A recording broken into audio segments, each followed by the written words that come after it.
heart, with all of your soul, with all of your mind, and with all of your strength.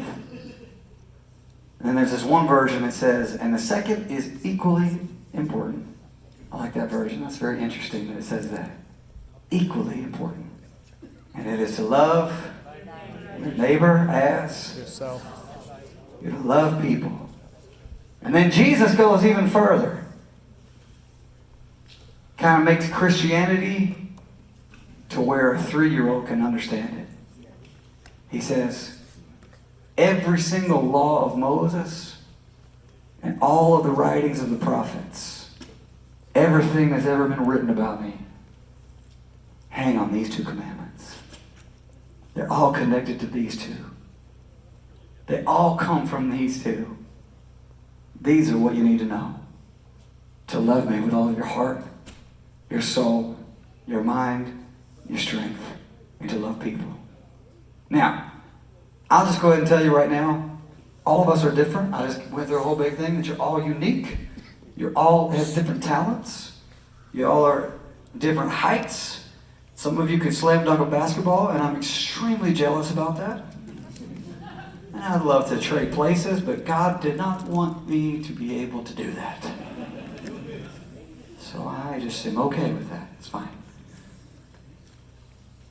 So some of us are really good at loving God with our heart. Some of us are really good at loving God with our soul.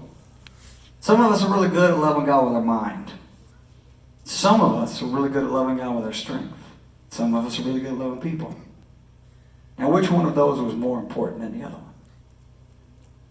Exactly. They're all equally important. Somebody that loves God with all their heart. You know, these are all my interpretations. I'm sure you can take it for what it's worth, all right? My interpretation, somebody that loves God with all their heart, somebody that loves to pray. They don't need to set a reminder on their phone, a reminder on their watch. You know, I'm going to pray at 7:30 in the morning, you know, whatever, and I'm going to pray for 5 minutes, and it's been 5 minutes, I can say amen now. You know, nothing like that. They just wake up and they're like, Jesus, I love you, good morning. Here we go. We're just going to go. They just love God with all their heart, you know. And they, like a worship song is on. I love this because I used to be a worship leader. So, you know, worship song is on. They're not just reading words off of a page or off of a wall. Like their heart is singing the words. You know what I mean? They're not just like, it's not just a melody. And it's not just lyrics to them. It is like worship to them. Their hands are lifted. You understand what I'm saying? You know that those crazy people at church that everybody's embarrassed about, you know, and then there's like, you know, and you're like, what are you doing? Well, here's what they're doing, okay? Like there's a story of this woman that was washing Jesus' feet, you know, and everybody knew in the town that she was a sinner, and they were like, if Jesus knew who this person was, she's a sinner, he wouldn't be letting her touch her like that. And he said, listen, I got something to say to you. He said, this woman, you're right, she is a sinner, but the one who has been forgiven of a lot, guess what? There's a cause and effect here. There's an action and a reaction. He says this person who has been forgiven of a lot is going to love me a lot. So I just need you to know that sometimes that person that we make fun of, that person that we kind of like are looking over there, God, they're weird, they're strange. Maybe, just maybe, they've been forgiven of more than you have. Maybe, just maybe, they have a deeper capacity to love him a little bit more with all of their heart, and they just don't care what you think about them. You know what I'm saying? Like, it's like, look here, yo, I don't care what you think about me. I'm going to worship God like he actually saved me from all of my sins, and if I died right now, I would spend an eternity with him, and if that's weird for you, then that's up to you. That's the person that worships him, loves him with all their heart, all right? Now, the love him with all your soul people. This is a little vague, and this could mean a whole lot of things. Our soul is kind of this intangible thing. So my interpretation of it would be this. Someone who loves God with all their soul, they're very protective. See, in our heart, in our soul, in our inner being, that's kind of where sin comes from, all right? It comes from our thought life. How we channel our feelings, how we channel our emotions. Our soul has to do with our emotions, you know, depression and anxiety and anger and bitterness and hatred. Those are all things that are deep in our soul. And can I just give you some really good news tonight? That it's okay to get angry. Matter of fact, the Bible says, be angry. and sin not. It's okay. Did you know that it's okay to be tempted? Did you know that? It's not a sin to be tempted. It's actually normal to be tempted. Jesus was tempted. Everybody is tempted. It's not a sin to be tempted. You're like, I'm just facing all this temptation. You know, it's like, that's pretty normal, okay? It's not facing the temptation, it's what do you do with it? This isn't where it happens in our soul, all right? A lustful thought comes in, what do you do with it? An anger moment comes in, what do you do with it? Some bitterness and depression comes in, what do you do with it? Some hatred comes in, some unforgiveness comes in, what do you do with it? You feel me? And it's not just that, not just being able to channel your emotions and channel temptations. And here's a really cool thing. You ready for this? Testing and temptation sound very similar. God will test you, but he'll never tempt you. Satan will tempt you. It's the motive of the heart. Check this out. When Satan tempts you, he wants you to fail. When God tests you, he wants you to pass. And he will keep testing you until you pass. Why? Because you don't get to graduate high school until you pass the test. And God is saying, I want you to get this. I want you to be an overcomer. I want you to actually be this mountain climber, this conqueror. I want you to pass the test. I'm going to keep giving you the test until you defeat it and conquer it. Are you feeling me tonight? You say, God is testing me. And I'm like, I know, isn't it awesome? You're going to pass. He just keeps testing me, and I'm like, yes, I know. He's ready for you to move on to the next level. That must be awesome for you. When you pass that test, you're going to the next level, baby. Isn't that good? That's good. I keep falling all these temptations. I'm like, well, you're going to have to be held back. You're great. That's the Satan. He's trying to hold you back. In our soul, that's one element of loving God with our soul, being able to channel our emotions. But another level of it is allowing things to come in. You know, there's nothing wrong, don't throw stones at me, with listening to secular music. I have heard some songs out there, you know. I'm trying to think of any right now. I can't think of a single one. Maybe some Backstreet Boys songs, okay? Can't think of anything. Some Beach Boys. You are my fire. Okay, there's nothing wrong. All right, it's fine. It's fine. Whatever. You know, some Celine Dion. You know, near, far, wherever you are. Nothing wrong with it. All right, it's fine. It's fine. But there's some people that are protective of their soul, and they say, I'm not going to listen to anything. I'm not going to put it in because of where it takes me. Because there are some songs that make me want to do some crazy things. I hear that song, and it brings back my old life. I hear that song, and it brings back old emotions. I hear that song, and it brings me back to some old addictions. I hear that song, and it brings up old things that I'm ashamed of, and I don't want to do it. So they're very protective of their soul. They love God with all their soul. So they say, I'm not going to listen to that. And there's other people who are watching movies and we're like, oh, you love this movie? I love that movie, you know, whatever. And somebody's like, well, I don't want to watch that. And you're like, you don't want to watch that? You're weird. And they're like, no, maybe they actually love God with all their soul, and maybe you can watch that, and that's fine. But that person, there's like, I'm not going to watch that because what are they doing? They're being very protective. They're loving God with all their soul. All right? Now moving on, that's the soul. The mind, that's a little easier. The way that I interpret it anyway. Loving God with all your mind. You know, these are the people that love to read the Bible. Love to read books about Jesus. I mean, if there was a Wikipedia page about Jesus, they are just like, they know it by heart. You know what I'm saying? They're just like, I can't get enough. Like, how does their skull just keep all this information about Jesus, you know? They love their denomination. They love their church. They know all of the theology of their denomination. They get it all. They got it all memorized, and they're like, that's not enough. I'm going to learn somebody else's theology. I'm going to learn all the people's theology that I don't even agree with. And I'm just going to know all the kinds of theology. That way I can just be able to talk to anybody about anything. And I can argue predestination, free will, heaven and hell. There is a hell. There isn't a hell. There is this thing. Once saved, always saved. Speaking in tongues, no tongues. I know it all. I'm just theologically, woo, you know. Got it all in my mind, you see? There's people, you know anybody know? I mean, this loves God with their mind. You feel me? I have a friend, really good friend of mine. He memorized the book of Mark in a Sunday night service. Our Sunday night service was him reciting the book of Mark to the congregation. I mean, this dude loves God with all of his mind. You feel me? And then you got people like me who love God with their strength. People who like to do stuff for God. Now this thing, I mean, I don't even have, we spend eternity to say all the things that you can do for God. There's so many things. I sing for Him. I talk to people for Him. I visit with people. I pray for people. It's about doing stuff for people. And loving God with your strength, 99.999% of all the things that you love God with your strength is about people. It's doing for somebody. Going to a homeless mission and feeding somebody. Actually pulling over on the side of the road. And there's somebody homeless and not just handing them money, getting out of the car and talking to them. I did that one time. We were at an off day in Minneapolis, and this guy was like, "Hey man, you got any money?" And I was like, "Yeah, I do."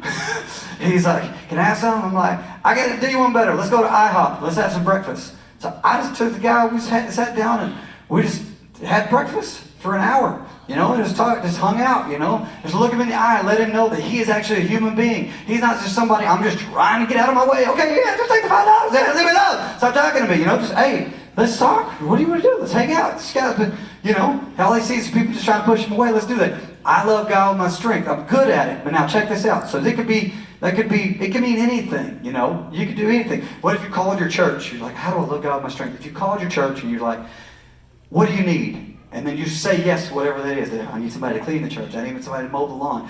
You know, the book of James says, undefiled religion, pure religion is caring for widows and orphans. Loving God with all of your strength is things like that. Caring for widows and orphans. I have a good buddy who loves to bring in kids from the foster care program. And I said, hey man, me and my wife, we're not ready to adopt yet. We want to do it one day. But what's one thing we can do to get involved and help? He said, babysit. I was like, what? He goes, man, foster parents need help. They need somebody to babysit for them. I'm like, babysit? Seriously? I've never even thought of that. He goes, oh my gosh, it would be such a blessing if we had more people to help us babysit. Loving God with all of your strength is 99.99% of the time how we react with people. Sometimes loving God with all of your strength is that kid at school that nobody else has friends with, that nobody else takes the time for, sitting down at the lunch table and saying, I'll be your friend. I had a guy do that to me. He's still one of my best friends today.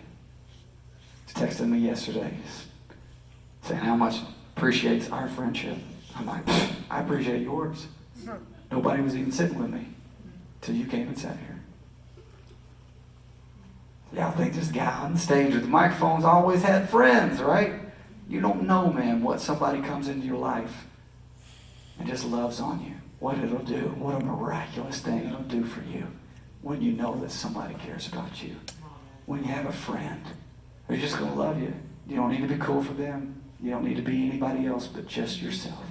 I'm just going to love you because you're you. I don't want you to be anybody else. You just be you. I'm going to be your friend. That's loving God with all your strength. Now, that being said, I just covered all four of them, okay? Some people who love God with all their strength, guess what they may not be good at? Praying. Guess what they may not be good at? Reading the Bible. So get so busy, you know? Get so busy with working, they don't pray. They're like, I got to serve people today. I ain't got time to pray. You know, I got to, just drive. I got to go. You know? Right? And then some people who are praying all the time, they're like, I don't want to talk in front of anybody. I just want to pray. You know?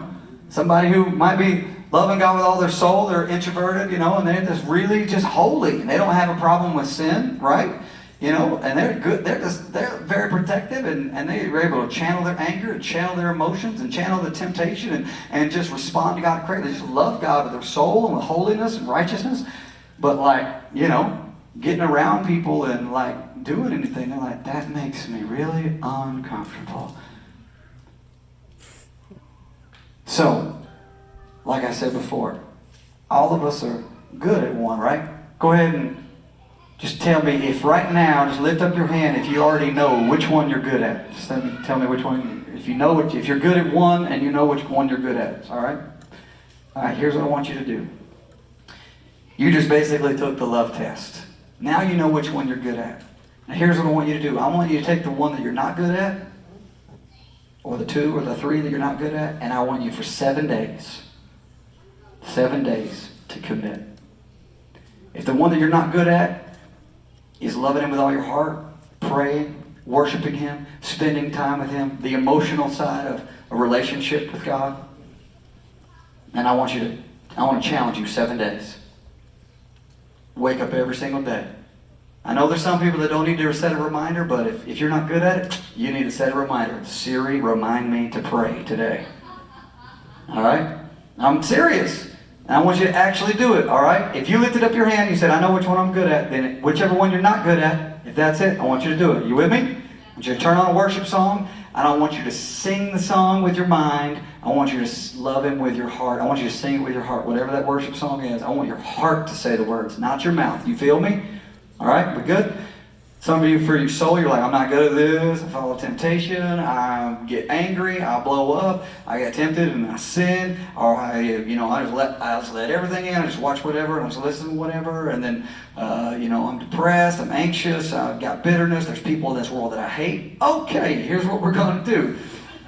If you've got hatred in your heart, I want you every single day to wake up and pray for that person. It's going to be good for your soul. You're not doing it for them. You're doing it for you. All right? You're loving God with all of your soul. There's some of you that are on Facebook and you're every single day and it's just filling you full of garbage, and I want you to just not look at it for 7 days. All right? Not look at Instagram for 7 days. Not look at Twitter for 7 days. Not look at TikTok for 7 days. Just put it away 7 days. Not check an email for 7 days. The world will go on. I promise you. The sun will come up and it will set and you'll be okay. All right? I want you to love Him with your soul. There's some things you might be listening to that might be just affecting you in a bad way. There's some things that you might be addicted to and watching that might be affecting you in a bad way. I want you to turn it off for 7 days, all right? And you're not doing it for you. You're loving Him with all of your soul, all right? Are you with me? You good? Some of you say, I don't love Him with my mind. That's very bad. That's a weak point for me. All right, here's what I want you to do. 7 days, I want you to read the Bible for 7 days. If you don't want to read the Bible, I want you to read a book about God. 7 days. You say, I don't like to read. Well, guess what? We live in 2021, baby, and people will read to you. Isn't that fantastic? You don't even have to go to your granddad's house and say, Granddad, would you read to me? You can just download the Bible app, and the Bible app will read the Bible to you. While you're going to work, you just plug it in, a little USB port. And if you don't have one of those, you just turn your phone on and it'll read to you for 7 days, all right? 7 days. I want you to read the Bible for 7. Well, how much do I need to read, Kevin? I don't care. 7 days. This is about loving Him. This is about your relationship with Him. About loving Him. I'm talking, what's the greatest commandment? What's the greatest thing that we could be doing? And I know you're good at one of them. But let's take the other things, because it's going to change your life when you love Him with your heart, your soul, your mind, and your strength. Now, this is the one, all you introverts out there, all right? Listen, there's a million, billion, infinite things that you could do. And I'm not going to tell you, I've went through a whole bunch of them. I'm not going to tell you which one, but for 7 days, I want you to love Him with your strength. I want you to serve Him. You know, right back there, there are some kids' pictures on the front of a packet. And those kids deal with hunger every single day. And literally loving God with all of your strength absolutely includes paying a bill, $34 a month, to feed that child. But that child is in danger every day. We don't understand that, right? We don't understand what that's like, being in danger of malnutrition and dying of hunger. We don't understand that. Most of us, anyway. The wonderful stories about the Good Samaritan. Really cool part of the Good Samaritan story that a lot of people just gloss over. They don't even think about it. The Good Samaritan helped this wounded man. He picked him up and he took him to a hotel and he bandaged up his wounds and he took care of him. And then check this out. He goes, listen, I'm busy. I gotta go. He goes, so I want you to finish taking care of him, and whatever he needs, I'll pay for it. Send me the bill. Jesus says that's what it means, and that's what it looks like to love your neighbor as yourself. Sometimes it's not even staying there and helping the person one-on-one. It's saying, I'll pay the bill. See, a lot of us, we're thinking about serving God with all of our strength. We're about loving God with all of our strength. You're thinking of a whole bunch of things. But I know there's other people that get uncomfortable around other people. Okay, check this out. That's not your thing? Guess what you can do? Somebody else is already right there. Somebody else is already there in Ecuador right now. Somebody's already there in Argentina right now. Somebody's already there. Somebody's already there in Ethiopia and Nigeria. They're already there, and they're just waiting for somebody to partner with them, the Good Samaritan, and say, send me the bill. I'll pay for it. 7 days. 7 days. 7 straight days. I want you to love him with all your strength. 7 days. Call the church. What do you need? Pure religion is caring for widows and orphans. Who are you going to babysit for? Who lost their husband out there? Who lost their wife out there? Who is facing it alone and just needs a friend? Who is in a nursing home that hasn't had anybody to visit him? I know with COVID it's kind of probably, maybe that one's out. I don't know. But don't just be a couple little things. I want you to get creative. I want you to get creative. And then I want you to buck up and do it. I want you to do it. 7 days. I know it'll get you out of your comfort zone, but after that 7 days, you're going to look back and you're going to be like, man, this changed my life. This changed my life. This reading the Bible thing, oh my gosh, this is actually working. This turning this garbage off and not allowing this stuff in my heart and my soul, this is actually working. This worshiping God thing, this prayer thing, this is actually working. This serving people and loving people, this actually works. Because guess what? When you love God with all your heart, soul, mind, and strength, this equally one is love your neighbors yourself. When you love him, guess what naturally happens? You love them. You do. You don't even have to think about it. When I've been reading the Bible, when I've been worshiping, when I've been praying, when I've been letting my soul be healed with stuff, when I've been serving God, guess what happens when I'm talking to you? I'm not impatient. I'm not in a bad mood. I'm not mean. I'm not all these other things that Christians may be sometimes. You know why? Because I'm loving him. And when I'm loving him, I love them. I love you. Right? That's what I want you to do. Stand to your feet with me.